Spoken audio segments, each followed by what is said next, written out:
Hey, what's going on YouTube? Finally, the GTE to GE intake video is going to be up. So this is a small compilation of some of the stuff that I did in order to get the GTE to fit GTE upper to the GE lower. Now, by no means am I going to tell you that this is an easy work. There's a lot of man hours involved in this, and I would not recommend anyone that doesn't have the time to go into this ordeal. Here's a list of things that you will need.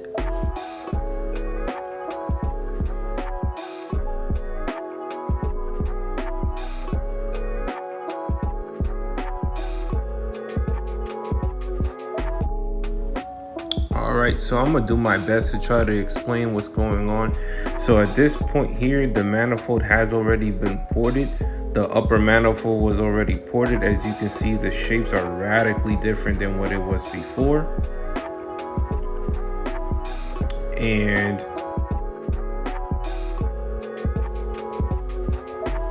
all right, so at this point here, you see me, I'm just re-tightening up the buffing wheel attachment because it kept getting loose on me. In all fairness, just so you guys know, I'm not a professional at this at all. This is the first time I ever did this, so there's a lot of things that you might see me doing that really make no sense for me to do. So knowing what I know now, doing it over again, I would have done this a little bit differently. Then the first thing I would have done was I would have just purchased the proper carbide bit kit that I need. Because some of the bits that you really need for this area is gonna require rounded tips. So I didn't have anything like that, so I did a lot of the work using the rollers and using the buffing cone. And now I will say that because I kept using a SD card that was not really rated for the GoPro that I was using, I did have format issues, and I ended up losing a lot of the footage of when I was porting the upper GTE manifold. Like all that stuff, all that hard work that I did, unfortunately just got lost, and it happens, it happens, guys.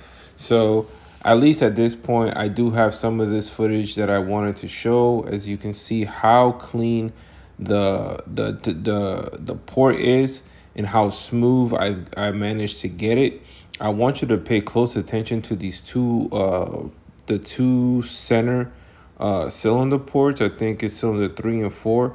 Those were the most problematic because I had to be very careful with the upper ridge of the port not to go too extreme on it, because it gets kind of thin, and you want to leave enough material so when you if you choose to weld, which I recommend, definitely do, you want to leave some material there so that the welder can do his job and lay a good bead on there.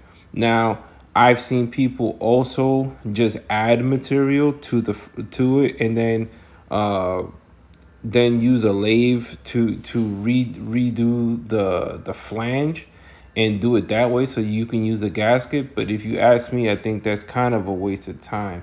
Also, make sure that you clean the cone constantly, because it does tend to get real sticky with.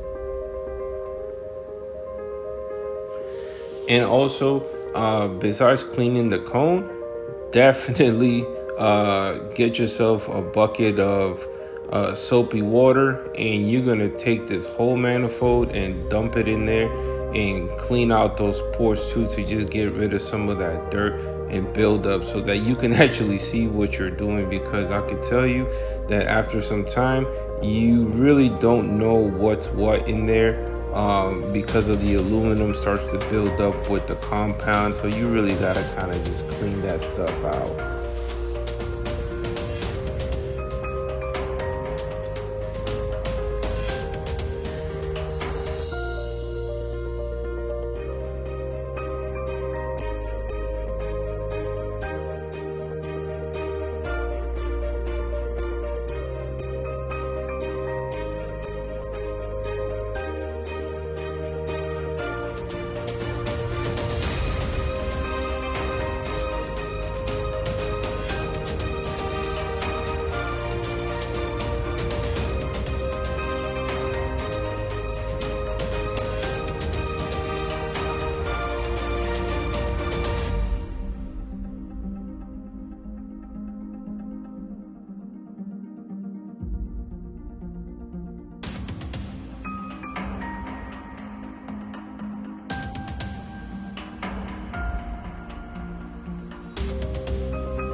All right, cool. So at this point, we're probably about 3 hours into this.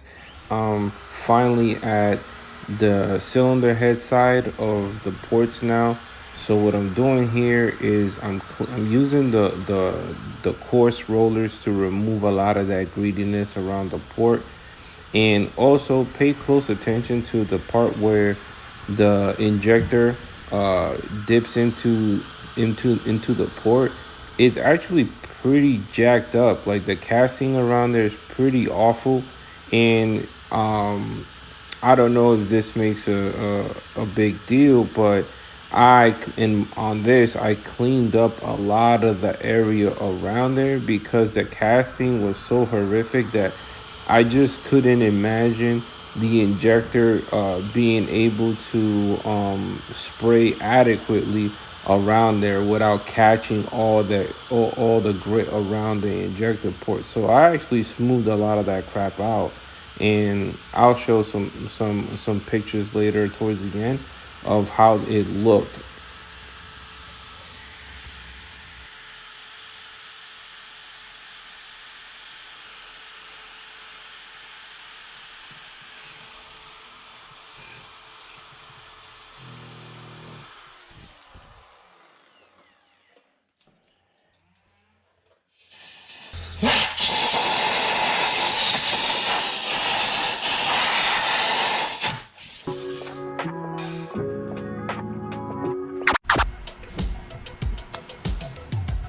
All right, so we're back at it again.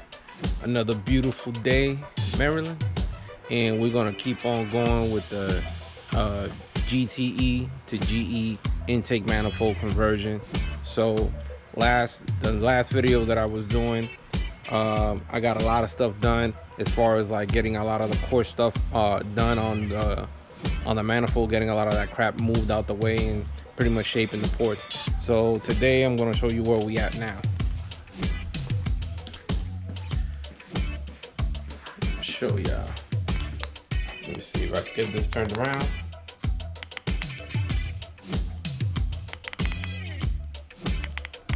Walks around.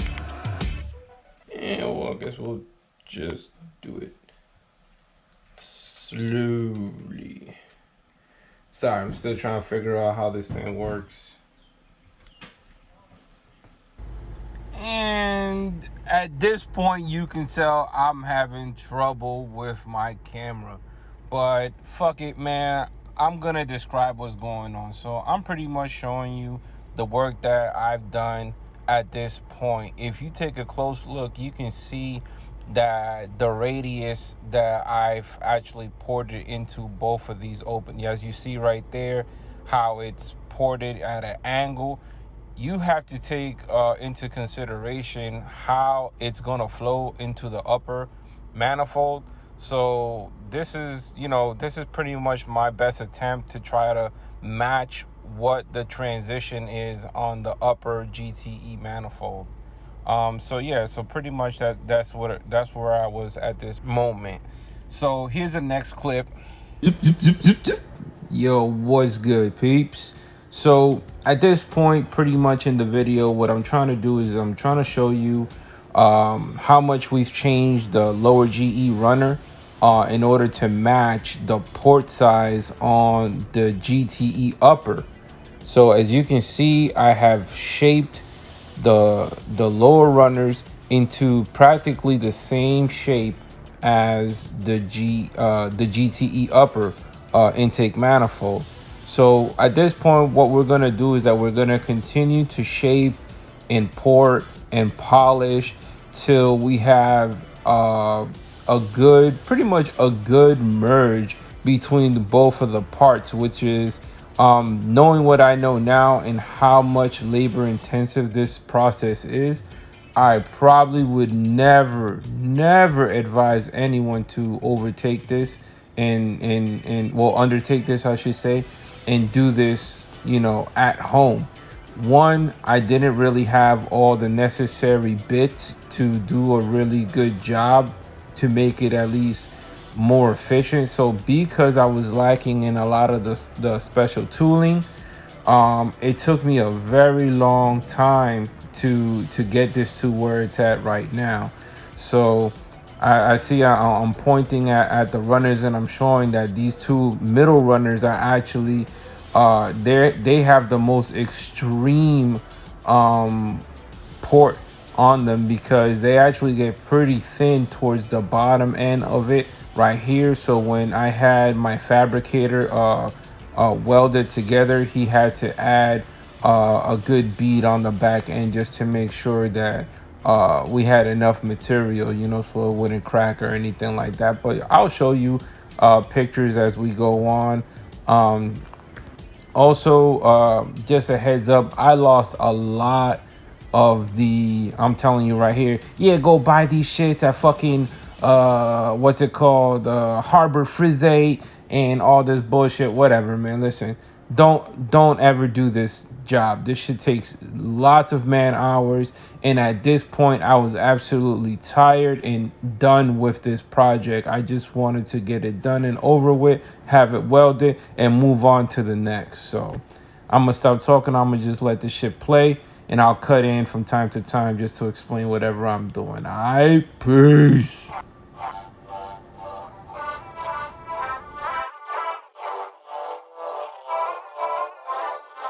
Attention customers, the store will be closing in 15 minutes.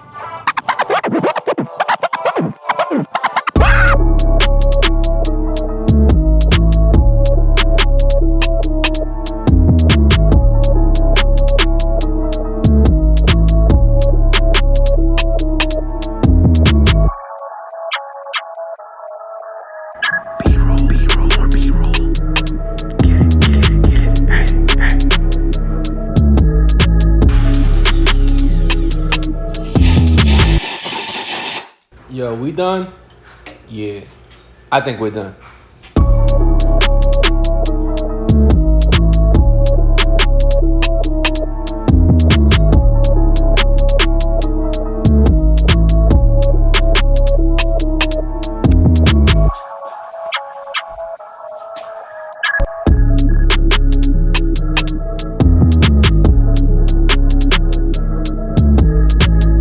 All right, so at this point, I want to show you something. You see how the upper and the lower come together? There's a huge ridge of aluminum that sticks up when they meet. You're gonna have to remove all of that. You're gonna have to grind that down at an angle like this, so that way you can actually get a welding cup back there, so you can run beads across both of these things to merge them together. That's another 2 to 3 hours of grinding away, and that's what I'm trying to tell you guys. Don't do this. So at this point, the manifold was already welded. Now, the guy I originally wanted to weld the manifold wasn't available, so I opted out for a different guy who said he can do it. And I must say, he did. Yeah, he can do it all right. He did something. So after $300 paying this guy to weld this thing together, which I thought he was gonna give me a deal, but deal my ass. It didn't really come out that great, and I had to return it to him like 2 times to fix like areas that were leaking. So sometimes you do these things thinking, hey, I want to embark on this thing and it's going to be cheap, and it doesn't end up being cheap, because I ended up paying for like $425 for the upper GTE manifold with the throttle body, and then I paid $300 plus to have it welded together, and all my man hours and tools and bits and all that bullshit. And when you add it all up, I mean, you're just shy of like a freaking boss ass manifold, like a boss ass forward facing manifold with RMR throttle body or some shit like that. All this bullshit just to keep cruise control and drive by wire. Fuck all that shit, man. So anyways, I'm gonna leave you guys at this point right here in the video. I really have nothing else to say, so subscribe, comment, like, and I'm out of here.